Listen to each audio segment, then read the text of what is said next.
Hi, and welcome to English-Fabule. Are you learning English? Great. Let's learn English with a very interesting story. Don't forget to subscribe, like, and comment. Let's get started. On a cold evening in December 1791, Wolfgang Amadeus Mozart was dying in Vienna. His body was swollen and he had a high fever. His wife, Constance, sat by his bed, very worried. The man whose music sounded like it came from heaven, perfect and clear, was suffering greatly. Even as he lay dying, Mozart tried to tell a young composer, Franz Xaver Süssmayr, how to finish his last important music, the Requiem in D minor. This was a mass for the dead, and it felt like he was writing it for his own coming death. Here was a strange situation, a clear contradiction.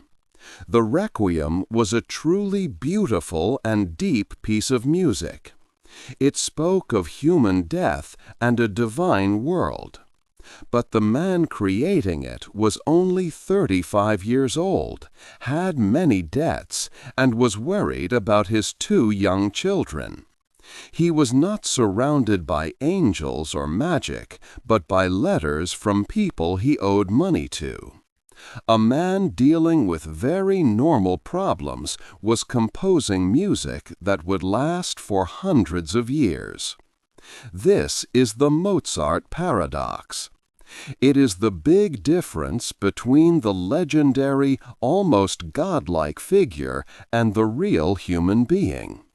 The popular story shows a genius who easily made beautiful music, almost without effort.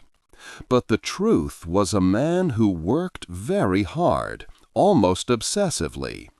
He spent money quickly and often argued with his father. He drank and gambled and had fights with important people. His human problems and weaknesses seem to have been important for him to create such perfect music. Many people know Mozart from the popular movie Amadeus, made in 1984. This film gave the world an image of a cheerful man in a powdered wig, giggling and making music that God himself inspired. The movie also suggested that a jealous rival, Antonio Salieri, tried to stop him. This film became so famous that its story has replaced much of the real history in people's minds.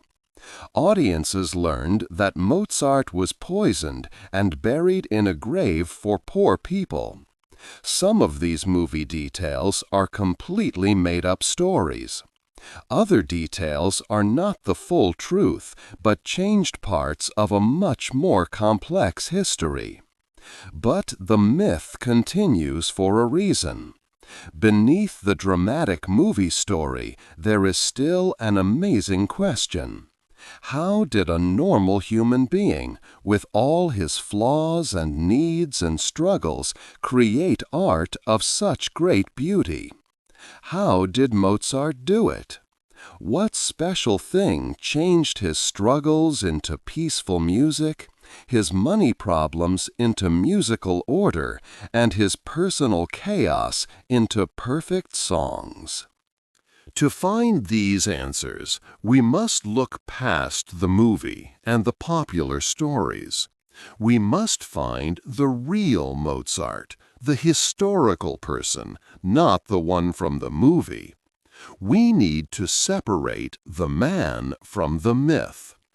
Our goal is to go back to the start of his life, in Salzburg, in the 1750s. There, the story of this extraordinary life began not with divine magic, but with his father's strong dreams and his own remarkable talent. 2. A child star. Wolfgang Amadeus Mozart was born in Salzburg on January 27, 1756. He was the youngest of 7 children. Only he and his older sister, Nannerl, lived to be adults. From a very young age, Wolfgang showed a special musical gift. He could play the harpsichord when he was only 3 years old. By the age of 4, he was already writing music. His father, Leopold Mozart, was also a musician. Leopold was not famous, but he was very smart and ambitious. He quickly saw his son's amazing talent. Leopold decided to use Wolfgang's gift to earn money. He wanted to make Wolfgang famous. When Wolfgang was not yet 6, in January 1762, Leopold took his children on their first trip to Munich to perform. It went well. Later that year, in September, the whole family traveled to Vienna. Wolfgang and Nannerl played music for the Empress Maria Theresa. Wolfgang even jumped on her lap and kissed her. They received many gifts.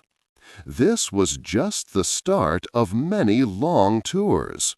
From 1763 to 1766, the family traveled all over Europe. They visited big cities like Paris, London, and Amsterdam. Wolfgang and Nannerl played in rich people's homes, churches, and royal palaces. Leopold made his children into traveling stars. They performed for many hours each day. Wolfgang often felt tired.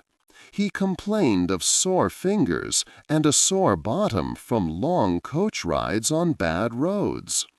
These tours taught Wolfgang much about music. In London, he met famous musicians like Johann Christian Bach.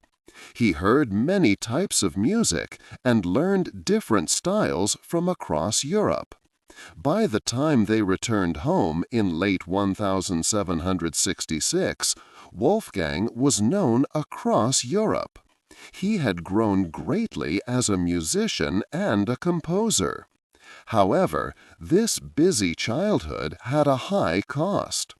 Wolfgang never had a chance to be a normal child. He was always working and performing. He did not make many friends his own age. His father controlled much of his life and career. This created a strong bond, but also a difficult one between them. Wolfgang learned he always needed to perform, to earn money, and to please others. This pattern of making money, but also worrying about money, would stay with him his whole life. He was a famous young genius, but he was also a boy who just wanted to play. 3. Leaving home. Mozart was now in his mid-20s, but he felt very unhappy in Salzburg, his hometown. He believed the city was too small and old-fashioned for his talents. He wanted more artistic freedom, better opportunities, and a chance to earn more money. Most of all, he wanted to be independent and make his own decisions about his music and his life. His job as concertmaster for the Archbishop Colloredo was a constant source of frustration. The Archbishop was a very demanding employer. He limited Mozart's ability to take on other work or travel for new opportunities. He often treated Mozart as a simple servant, not respecting him as an accomplished musician. Mozart felt trapped and undervalued in this position. This difficult situation reached a critical point in 1781. Mozart decided he could no longer work for the archbishop and tried to resign. However, the archbishop refused to accept his resignation. This led to a dramatic and angry argument. During this conflict, the archbishop's steward, Count Arco, became very upset and physically kicked Mozart out of the room. Mozart later described this humiliating moment as a kick in the arse. After this event, Mozart knew he could not stay in Salzburg. He made a bold and revolutionary decision. He would move to Vienna and become a freelance artist. This meant he would work for himself, organizing his own concerts and finding his own students and patrons. At that time, it was a very unusual and risky path for a musician. No one had successfully done it quite the way Mozart imagined. His father, Leopold, was extremely angry about his son's choice. He saw Wolfgang's decision as irresponsible and ungrateful. Leopold strongly urged Wolfgang to go back to the archbishop and secure a stable job. But Mozart was determined to control his own destiny. This intense disagreement caused a deep rift between father and son. It was Mozart's fight for personal and artistic freedom, and it led him to choose an uncertain future in Vienna over the security of his old life in Salzburg. 4. A new life in Vienna. Mozart moved to Vienna after leaving Salzburg. He found rooms to live in with the Weber family. Here, he became interested in Constanze, one of the daughters. His father, Leopold, did not agree with the marriage. Leopold thought the Weber family was not a good match for his son and worried about the money a marriage would cost. But Mozart was determined. He and Constanze married in August 1782. Their courtship was fast. Mozart wrote quickly to his father, explaining they needed to marry soon because Constanze's reputation was at risk after they spent time alone. Leopold did not give his blessing for the marriage. Even without his father's full support, Mozart started a good new life in Vienna. He soon became known as the city's best piano player. In December 1781, he played in a famous competition before the emperor.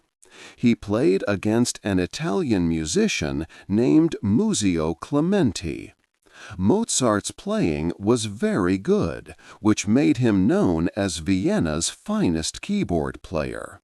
He was also successful as a composer. His opera, Die Entführung aus dem Serail, The Abduction from the Seraglio, was very popular. It was first performed in 1782 and was a big success. Mozart decided to build his career as an independent artist. This was a new way for musicians to work at that time. He acted like his own boss, organizing his own concerts. People bought tickets to come and listen to his music. He also taught music lessons to children from rich families, which earned him more money. In these first years in Vienna, Mozart worked with great energy. He wrote many pieces of music, including piano concertos, symphonies, and other works.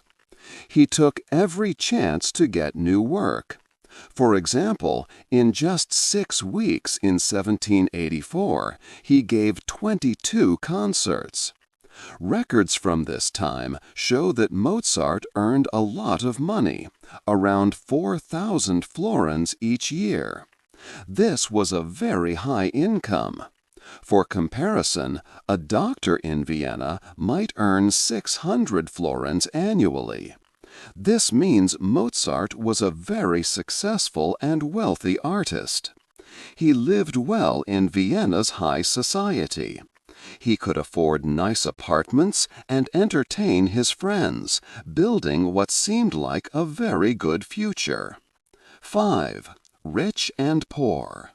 In Vienna, Mozart earned a good income, much more than many people at that time. Records show that his money was quite high each year. For example, a doctor earned much less, and a common worker earned very little. By the standards of the day, Mozart was a wealthy man. However, despite earning a lot, Mozart was almost always in debt. He and his wife Constanza lived a very expensive lifestyle. They rented a fashionable apartment in a nice part of Vienna. They also enjoyed hosting many parties and social events, which cost a lot of money. They sent their son to an expensive private school, adding to their costs. Mozart spent money quickly and sometimes even gambled. This fast spending often meant he had little money left. Because of this, he often needed to borrow money from his friends. He wrote many letters asking for loans. One close friend who often helped him was Michael Puchberg, who was also a mason. Mozart promised to pay back these loans, but sometimes he could not. His money worries grew, and sometimes the family had to move to new homes because they could not pay the rent. Many people today believe that Mozart had a bitter rivalry with another famous composer, Antonio Salieri. A popular movie showed Salieri as a jealous enemy who tried to hurt Mozart's career and even poisoned him. But history tells a different story. There is little proof that Mozart and Salieri were enemies. In fact, they worked in the same city and sometimes even helped each other. They showed professional respect. They even wrote music together for a special event once. Mozart also liked Salieri's opera, The Magic Flute. The idea that Salieri poisoned Mozart is a myth, a story that is not true. Mozart's financial problems came not from a lack of income or an enemy, but from his own choices and personality. He simply spent more than he had, no matter how much he earned. This part of his life shows a clear paradox. A man who struggled with constant money problems created some of the most perfect and beautiful music the world has ever known. 6. The hard work of a genius.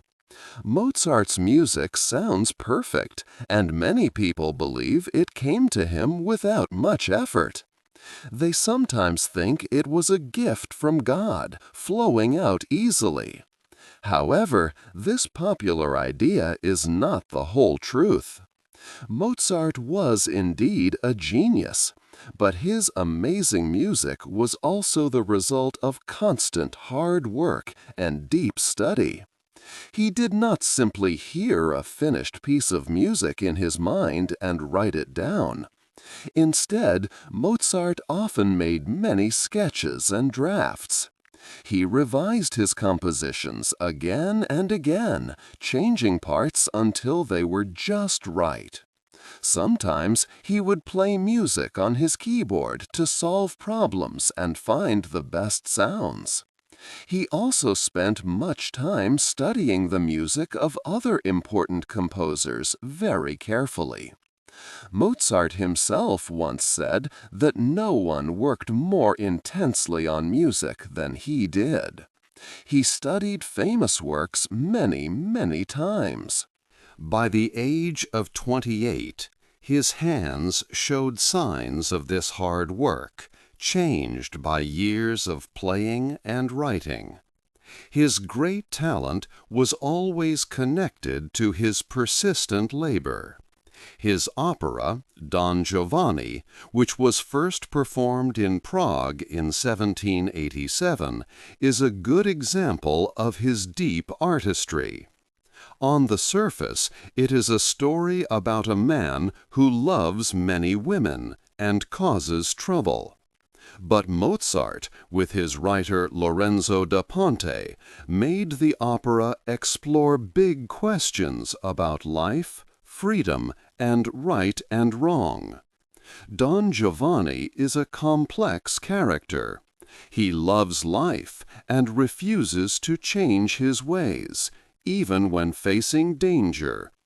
Mozart's music perfectly shows what each character feels and thinks. For example, the music for Don Ottavio sounds dull to show his weakness. The opera skillfully mixes funny scenes with sad, dramatic moments, keeping everything in balance. Another of his great works is The Magic Flute from 1791. This opera looks like a simple fairy tale with magic and songs. But it is filled with symbols from Freemasonry, a special club Mozart was part of. The Freemasons believed in ideas like enlightenment, reason, and brotherhood. The Magic Flute tells how Prince Tamino and Princess Pamina go through trials to find wisdom and unity. The number 3, which was important to the Freemasons, appears often. The Queen of the Night stands for darkness and power, while Sarastro represents light and knowledge. Yet Mozart also made sure the opera was entertaining, touching, and full of beautiful, memorable melodies. So, Mozart's truly great and perfect music was not just a quick gift. It was also built through endless study, careful planning, and a strong drive to create the very best art possible. 7. The final year. In the year 1791, Wolfgang Amadeus Mozart's life entered its final and most dramatic stage. His health, which had been fragile for many years due to the stresses of constant travel and work, took a sudden and severe turn.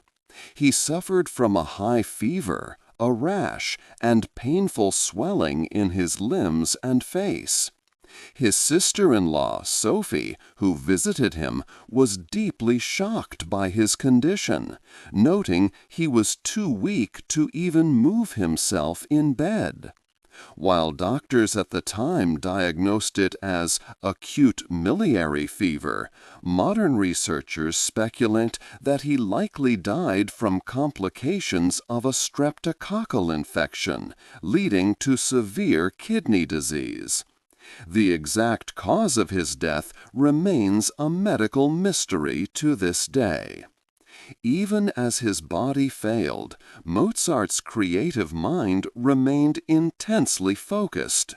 During this challenging year, he received a mysterious and secretive commission. A stranger, dressed entirely in a black coat, appeared at his home. This person asked Mozart to compose a special mass for the dead, known as a Requiem. The identity of the true patron was to be kept a secret, and Mozart received half of the payment up front, with the rest promised upon the work's completion. Mozart accepted this unusual job and quickly became deeply obsessed with the Requiem. For the last few months of his life, he devoted almost all his energy to this piece. He began to feel a strong, almost haunting connection to the work, believing that he was composing this sacred music for his own passing. His wife, Constanza, often observed his fixation and reportedly told him, "You are writing it for yourself." Mozart did not deny this, as he truly felt that his own end was drawing near. It was only after Mozart's death that the mysterious patron was revealed to be Count Franz von Walsegg. The Count had a peculiar hobby. He liked to commission works from famous composers and then present them as if he had written them himself. He wanted this Requiem to honor his deceased wife, intending to claim it as his own composition. As November progressed, Mozart's illness worsened dramatically. He became physically too weak to hold a pen and continue writing music. On December 4, just one day before he passed away, his passion for the Requiem shone through. He invited a few close friends to his bedside. Together, they sang parts of the unfinished work. Mozart, despite his extreme weakness, tried to guide them, even singing along in snippets with his student, Franz Xaver Süssmayr, during that poignant evening. Wolfgang Amadeus Mozart died on December 5, 1791. He was only 35 years old. His final, deeply personal and profoundly moving masterpiece, the Requiem, was left unfinished. 8. The Last Song. Mozart grew very ill in November 1791. His body swelled and he had a high fever. Doctors thought it was a type of fever, but today some believe it was a serious infection that damaged his kidneys. Mozart was only 35 years old. Even as he lay dying, Mozart thought about his work. He was still writing his Requiem, a special mass for the dead. He felt he was writing it for himself. On December 4, he even sang parts of it with friends, giving them instructions. But he was too weak to finish it. He died on December 5, 1791. The Requiem was not complete. His wife, Constanza, needed the money from the person who ordered the music. This person would not pay for an unfinished work. So, Constanza asked Franz Xaver Süssmayr, one of Mozart's students, to finish it. Süssmayr knew Mozart's music very well. He added parts that Mozart had only sketched. He also wrote new sections in Mozart's style. Today, we believe about 3/4 of the Requiem is Mozart's, and 1/4 is Süssmayr's. Constanza gave the finished music to the patron and received the money. The Requiem became a very famous and powerful piece of music. Mozart's death at such a young age was a tragedy. But his unfinished Requiem and all his other music showed something important. His life was often difficult. He had money problems and sometimes felt unhappy. He was a very human man with flaws. Yet, from this complex life, he created perfect and beautiful music. His struggles did not stop his art. Instead, they might have made his music stronger, deeper, and more real. Centuries later, people still listen to Mozart's music. It touches hearts and minds around the world. It reminds us that great art can come from anyone, even those with everyday problems. His legacy is not just his wonderful songs, but also the message that human struggles can lead to amazing beauty. What do you think makes music timeless? Hey there! Just a second before you go. If you learned something new today, please give this video a like, write your thoughts in the comments, and subscribe to the channel. It only takes a second, and it really, really helps to create even better English videos for you. Your support means the world. Thank you.